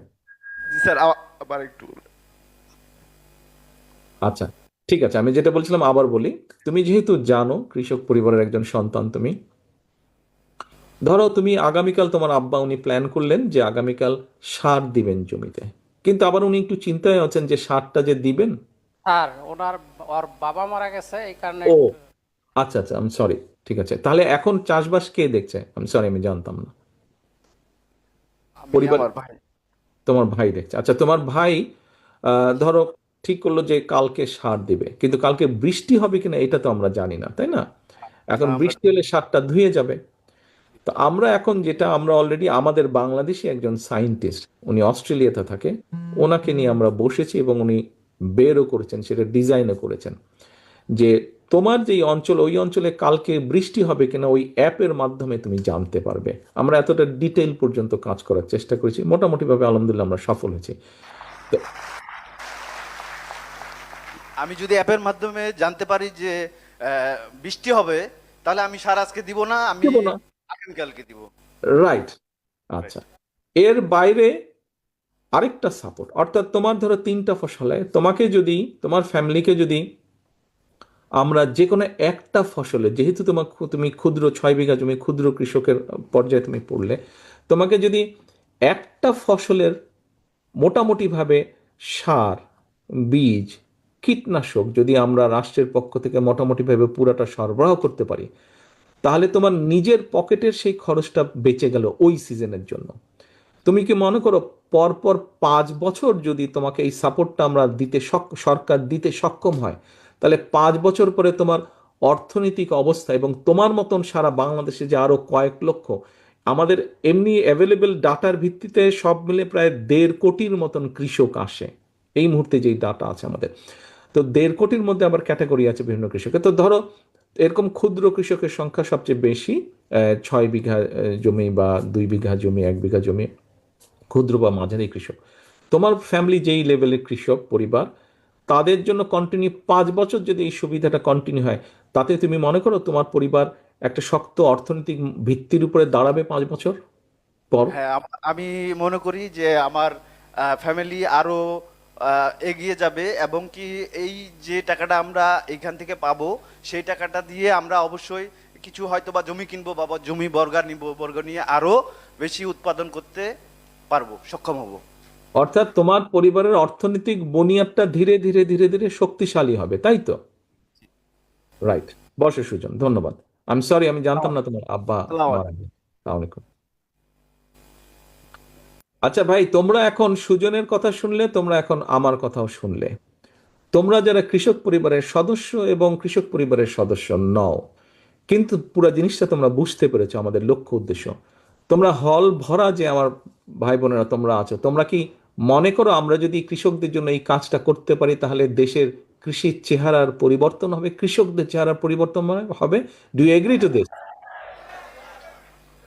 আচ্ছা, তাহলে দলের এই পরিকল্পনা, তোমরা জাতীয়তাবাদী ছাত্র দলের সদস্য, অর্থাৎ তোমরা বিএনপির সহযোগী সংগঠন, সেই হিসাবে কি তোমরা মনে করো যে তোমাদের দল বিএনপি, মূল দল বিএনপি এই দেশের মানুষের, এই দেশের কৃষকদের কথা, এই দেশের অসুস্থ মানুষের কথা, এই দেশের শিক্ষার্থীদের কথা, এই দেশের শিক্ষকদের কথা, এই দেশের তরুণ সমাজের কর্মসংস্থানের যে পরিকল্পনাগুলো নিয়েছে, এইগুলো ভালো এবং বাস্তবসম্মত?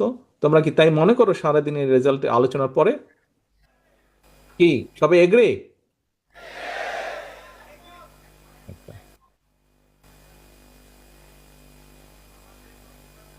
একজনের হাতে মাইক্রোফোন দেখতে পাচ্ছি। আমি ভাইয়া আসসালামু আলাইকুম। আমি বাংলা কলেজের সরকারি বাংলা কলেজের যুগ্ম আহ্বায়ক। আমি আমি একদম কৃষকের সন্তান। আমরা দুই বোন আইন আইন নিয়ে পড়াশোনা করেছি এবং আমি ঢাকা জজ কোর্ট থেকে আমি ভাইবা দিয়েছি। আমি ভেরি গুড। দেখেছি আমি দেখেছি যে আমি কৃষকের সন্তান হিসেবে যে আমার বাবা কতটা কষ্ট করেছে, যে আমার আমার যদি দল বিএনপি যদি সামনে যদি সরকার গঠন করে, যে আমার দলে থেকে যে পরিকল্পনাটা করেছে যে কৃষকদেরকে নিয়ে, আমি এখানে এবং আমি না, আমার সারা বাংলাদেশের প্রত্যেকটা কৃষক সন্তানরা একটা উপকারিত হবে। ধন্যবাদ। বসো বোন, আর কিছু বলবে আমি সংক্ষেপ করতে? যে এটা যে কৃষকদের যে ঋণের কথাটা বলছে, যে আমাদের যারা ঋণ দিবে, এটা যদি কৃষকদের ঋণ দেয়, আমি মনে করব আমি কৃষক সন্তান হিসেবে এটার আমরা উপকারিত হব। কারণ এই টাকাটা আমরা দেখা যায় আমাদের জমি, আমার বাসায় মানিকগঞ্জ সিঙ্গার, আমাদের এখানে মেন ফসলটা হয় ধান, আলু এবং ভুট্টা।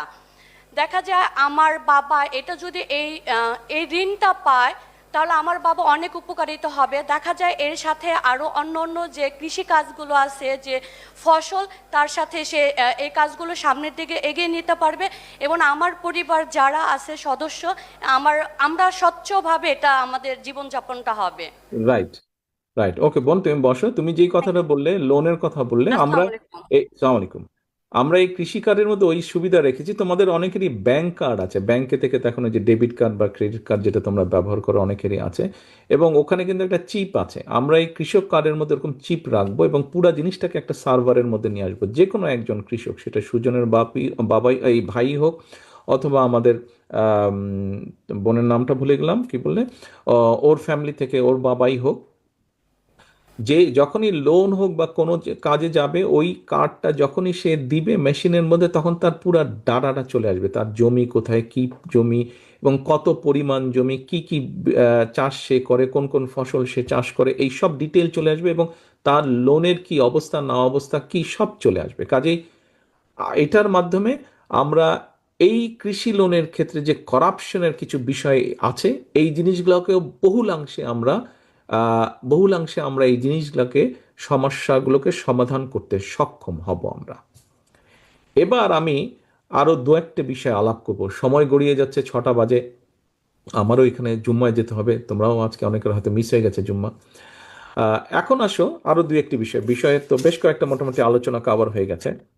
এখন এখানে আমার মতন কারা আছো যারা পড়ালেখা একটু ফাঁকি দিতে বা দাও, কিন্তু আবার খেলাধুলা বেশি করো? কারা আছো? ম্যাক্সিমামই দেখি পড়ালেখায় ফাঁকি দিচ্ছে। আচ্ছা। আচ্ছা, কিন্তু খেলাধুলায় তা ভালো লাগে, তাই তো নাকি? খেলাধুলাটা, স্পোর্টস ভালো লাগে। যদি যদি আমি একটু অত ভালো স্পোর্টসম্যান ছিলাম না খেলাধুলায়, মাঝে সাথে খেলতাম, ফাঁকি বসে সব পড়ালেখায় দিতাম আমি। যাই হোক, আহ, তবে আমার ছোট ভাই খুব ভালো খেলোয়াড় ছিল, এটা বোধহয় বাই নাও তোমরা অনেকেই জানো। এনিওয়ে, আসো আমরা কাজের কথায় আসি। এটা কাজের কথা, আমাদের একটা পরিকল্পনা হচ্ছে যে শিক্ষা ব্যবস্থার সাথে আমরা খেলাধুলাটাকে ইনক্লুড করব, কম্পালসারি করব। আমাদের বহু ছেলে মেয়ে আছে তোমার আমার মতন দুষ্টু ছেলে মেয়ে আছে যারা যাদের কাছে খেলাধুলাটা মোর প্রায়োরিটি। আমরা সরকারের বা দেশের রাষ্ট্রের পক্ষ থেকে আমরা চাই এই দেশে খেলোয়াড় তৈরি করতে, প্রফেশনাল খেলোয়াড় তৈরি করতে। সে দেশের ভেতরে খেলবে, সে দেশের বাইরে খেলবে। এখন বলতে পারো প্রফেশনাল খেলোয়াড় কতদিন খেলবে? যতদিন তার শরীর তাকে অ্যালাউ করবে খেলবে, তারপরে সে ইনস্ট্রাক্টর হবে। অর্থাৎ একটা মানুষ প্রফেশনাল মিউজিশিয়ান যদি হতে পারে, প্রফেশনাল সিঙ্গার যদি হতে পারে, প্রফেশনাল আর্টিস্ট যদি হতে পারে, প্রফেশনালি যদি ডাক্তার হতে পারে, প্রফেশনালি যদি লয়ার হতে পারে, প্রফেশনালি কেন সে খেলোয়াড় হতে পারবে না? অবশ্যই হতে পারবে। আমরা নতুন করি শহীদ রাষ্ট্রপতি জিয়াউর রহমানের সময় যে নতুন করি অনুষ্ঠানটি চালু হয়েছিল, আমরা এই নতুন করি এই দেখেছি, আমরা অন্তর্বর্তীকালীন সরকার চালু হয়েছে, এটাকে তো আমরা এক্সপ্যান্ড করবই। আমরা নতুন করির সাথে, আমিনুল অলরেডি এক্সপ্লেন করেছে তোমাদের সাথে, নতুন করির মধ্যে ক্রীড়া স্পোর্টস আমরা চালু করব এই নতুন কুড়ির সাথে। কাজেই আমরা আমাদের ভবিষ্যৎ প্রজন্মের মধ্যে থেকে ভালো ভালো খেলোয়াড় আমরা বের করে আনতে চাই। এবার আসো প্রিয় সহকর্মী, এটার সাথে তো নিশ্চয়ই তোমরা ম্যাক্সিমাম বোধহয় একমত, তাই না? এই প্রজেক্টের সাথে আমরা যেটা করতে চাইছি, আমরা আমাদের স্পোর্টস মিনিস্ট্রি, আমরা আমাদের এডুকেশন মিনিস্ট্রি, আমরা আমাদের কালচারাল মিনিস্ট্রি, এই তিনটাকে আমরা এমনভাবে করব যে এই তিনটা একটার সাথে একটা বছরে 365 দিনের মধ্যে 350 দিন কাজ করবে। অর্থাৎ স্কুলে স্কুলে, গ্রামের স্কুলে স্কুলে, ইউনিয়নের স্কুলে স্কুলে, যে থানার স্কুলে বা উপজেলার স্কুলে স্কুলে, জেলার স্কুলে স্কুলে, কলেজে কলেজে প্রতিযোগিতা হবে, কালচারাল প্রতিযোগিতা হবে, স্পোর্টস প্রতিযোগিতা হবে, ডিবেট প্রতিযোগিতা হবে, ম্যাথস কম্পিটিশন হবে, যে যেটাতে পারবে, কালচারাল প্রতিযোগিতা হবে, গানের প্রতিযোগিতা হবে, নাচ প্রতিযোগিতা হবে, কোরআন পাঠ প্রতিযোগিতা, কেরাত প্রতিযোগিতা হবে, কম্পিটিশন চলতে থাকবে। এবং গ্রাম থেকে শুরু করে এটা জাতীয় পর্যায় পর্যন্ত আসবে। জাতীয় পর্যায়ে যারা জিততে পারবে তাদেরকে আমরা পুরস্কৃত করব, অর্থাৎ উৎসাহিত করব। প্রত্যেকটা মানুষের মধ্যে কিছু না কিছু সুপ্ত প্রতিভা আছে, যার যেটা সুপ্ত প্রতিভা আছে আমরা সেটাকে বের করে আনার চেষ্টা করব।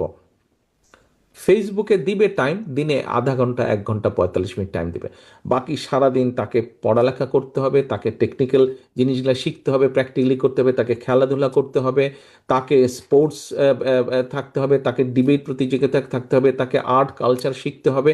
আমরা এইভাবে গড়ে তুলতে চাই আমাদের আগামী ভবিষ্যৎ প্রজন্মকে, যাতে করে তাকে আমরা ল্যাঙ্গুয়েজ শিখাবো। ল্যাঙ্গুয়েজ একটা বড়, তোমাদের এখানে অনেকেই যাদের একটা আশা আছে, আকাঙ্ক্ষা আছে, একটা তোমরা চিন্তা করো যে তোমরা একদিন বাইরে যাবে, একটা ভালো জব করবে কোথাও, কিন্তু তোমাকে যদি আমি একটা তোমার যেটা একাডেমিক যেটা কোর্স বা নলেজ আছে সেটা যদি তোমাকে দিতে পারি, একই সাথে তোমাকে যদি আমি ধরো একজন তুমি জাপানিজ ল্যাঙ্গুয়েজ শিখলে, অথবা জার্মান, অথবা ফ্রেঞ্চ, অথবা ম্যান্ডারিন শিখলে, এবং তুমি কোনো একটা ভোকেশনাল বা টেকনিক্যাল ব্যাপারে তোমার স্কিলনেস আছে, তুমি আর্ট জানো, তুমি স্পোর্টস জানো, তুমি ডিবেট করতে পারো, তাহলে ভাই বলো তো তোমাকে কে আটকে রাখবে? পৃথিবীর কোন দেশে আটকে রাখতে পারবে? তোমাকে কেউ আটকে রাখতে পারবে? তুমি যে কোনো জব যে কোনো জায়গায় তুমি নিতে পারবে। বিশেষ করে তোমার যদি ল্যাঙ্গুয়েজ জানা থাকে, ইংরেজির পাশাপাশি যদি তোমার আরেকটা থার্ড ল্যাঙ্গুয়েজ জানা থাকে, তাহলে তুমি যে কোনো জায়গায় তুমি জব পাবে, তোমাকে বসে থাকতে হবে না, হতাশ হতে হবে না। আমরা এইভাবে পুরো বিষয়টাকে সাজাতে চাই। দেখো প্রিয় মাতৃভূমি, প্রিয় বাংলাদেশ আমাদের, এই বাংলাদেশের একটা খবর দেখলে, অনেক খবরের পাশাপাশি একটা খবর দেখলে খারাপ লাগে, যে ঢাকার বায়ু বলে খুব ওয়ান অফ দি দূষিত বায়ু, পলিউটেড বায়ু সারা পৃথিবীর মধ্যে। আমাদের এটার পরিবর্তন করতে হবে। আমরা বলেছি যে আমাদের পরিকল্পনা হচ্ছে যে 5 বছরে ইনশাল্লাহ আমরা 25 কোটি গাছ লাগাবো, বছরে 4 থেকে 5 কোটি গাছ লাগাবো আমরা।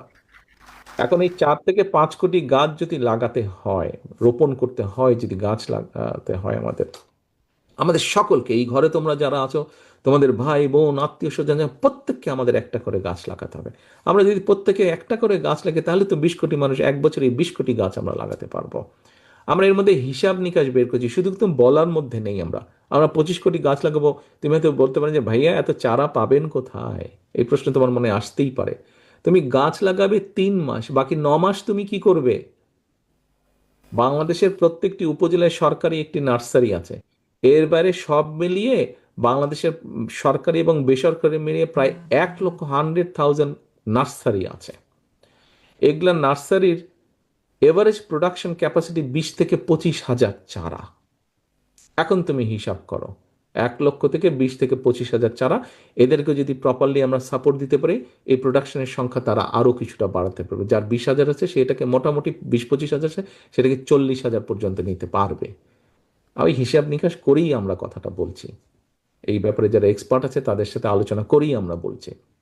এখন প্রিয় ভাই বোনেরা, তোমরা কিন্তু এখানে সমাজের এমন একটা অংশ তোমরা বসে আছো, এমন একটা অংশ তোমরা বসে আছো।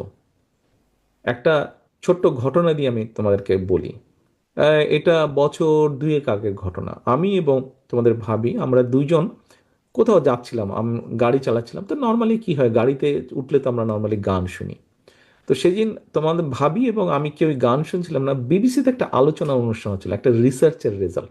তো আমরা দুজনে মন দিয়ে, আমি ড্রাইভ করছিলাম, তোমার ভাবি পাশে বসে, আমরা দুজনেই আলোচনাটা শুনছিলাম। ওই আলোচনার মধ্যে একটা রিসার্চের রেজাল্ট বলছিল তারা। রেজাল্টটা হচ্ছে এরকম, একটা বিষয়, একটা সংগঠন তারা 2 জায়গায়, মানে 2টো প্লেস তারা ডিসাইড করেছে যে শিখাবে মানুষকে। একটা হচ্ছে যেমন হাত ধুয়ে, খাবার আগে হাত ভালো করে ধুয়ে খেতে হবে, সে উদাহরণটা দিচ্ছে। এইটা তারা কতগুলা স্কুলের বাচ্চাদেরকে শিখিয়েছে, আর কতগুলা জায়গায় বাসায় গার্জিয়ানদেরকে শিখিয়েছে। তারপরে যখন রিসার্চের রেজাল্ট আসলো, রেজাল্ট আসার পরে দেখা গেল যে যে জায়গায় বাচ্চাদেরকে শিখিয়েছিল ওই বাসায় ওইটা ফলো বেশি হচ্ছে, ম্যাক্সিমাম ইনস্ট্রাকশনগুলো ফলো হচ্ছে। কিন্তু যেখানে অ্যাডাল্টদেরকে, বড়দেরকে শিখিয়েছিল, সেইগুলোতে রিসার্চে রেজাল্ট দেখা গেছে যে তাদের ওখান থেকে ভালো রেজাল্ট আসছে না। কেন বাচ্চাদের ওখান থেকে রেজাল্ট আসলো? কারণ বাচ্চাদেরকে যখন শিখিয়ে দিয়েছে, বাচ্চারা বাসায় গিয়ে যখনই দেখছে বাপ মা হাত ধুচ্ছে না, বাপ মাকে কম্পেল করছে তারা, না হাত ধুতে হবে, হাত ধুলে এই হবে ওই হবে, বাচ্চারা বাধ্য করছে।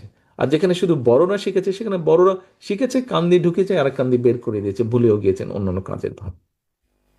এখন তোমরা হচ্ছ বিএনপির সেই সন্তানেরা, বিএনপি সেই সন্তান তোমরা,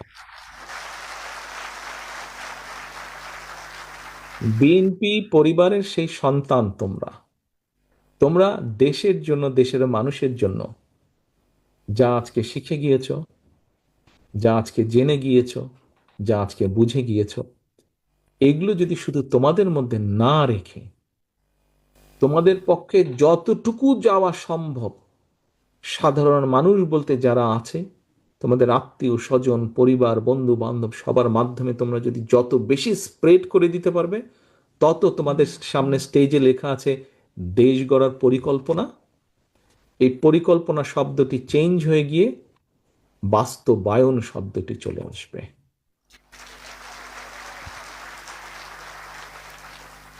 আমাদের এই পরিকল্পনাগুলো, যেই 8টি পরিকল্পনা তোমাদের সামনে দিয়েছি, সেটি খাল খনক হোক, বৃক্ষরোপণ হোক, হেলথ কেয়ার হোক, কর্মসংস্থান হোক, ফ্যামিলি কার্ড হোক, কৃষক কার্ড হোক, আমাদের মুয়াজ্জিম সাহেব এবং ইমাম সাহেবদের জন্য মিনিমাম যে একটা সোশ্যাল সিকিউরিটির ব্যবস্থা হোক, খেলাধুলা হোক, প্রত্যেকটি বিষয়ে আমরা তখনই সফল হতে পারবো যখন তোমাদের মতন সন্তানেরা এগিয়ে আসবে, বেরিয়ে আসবে ঘর থেকে, এবং এসে অন্য অন্য প্রত্যেকটি দুয়ারে গিয়ে নক করবে, প্রত্যেকটি দুয়ারে নক করবে এবং বলবে এই আমাদের পরিকল্পনা, এই আমরা করতে চাই, আমাদেরকে সহযোগিতা করুন, আমাদেরকে সমর্থন দিন। প্রিয় ভাই বোনেরা, আজকে তোমাদের কাছে আমি বিএনপি পরিবারের সন্তান হিসাবে তোমাদের কাছে আমি এই দায়িত্বটি দলের পক্ষ থেকে অর্পণ করছি। আমি বিশ্বাস করি দলের এই সন্তানেরা আজকে যে দায়িত্ব তোমাদেরকে দিলাম, মানুষকে বোঝানোর যে দায়িত্ব দিলাম, মানুষের সমর্থন জোগাড়ের যে দায়িত্ব দিলাম, সেটি তোমরা করতে সফল হবে। কারণ তোমাদের সেই যোগ্যতা আছে, তোমাদের সেই মেধা আছে, তোমরা চাইলেই তোমরা করতে পারবে। আমি লাইনে এই কানেক্ট হওয়ার আগে, অনলাইনে কানেক্ট হওয়ার আগে আমি দেখছিলাম শাহ আলম তোমাদেরকে একটা কথা বলেছে, যে তোমাদের সামনে ফ্যামিলি কার্ড উপস্থাপন করেছে, যে কিভাবে তোমরা স্প্রেড করে দিতে পারো।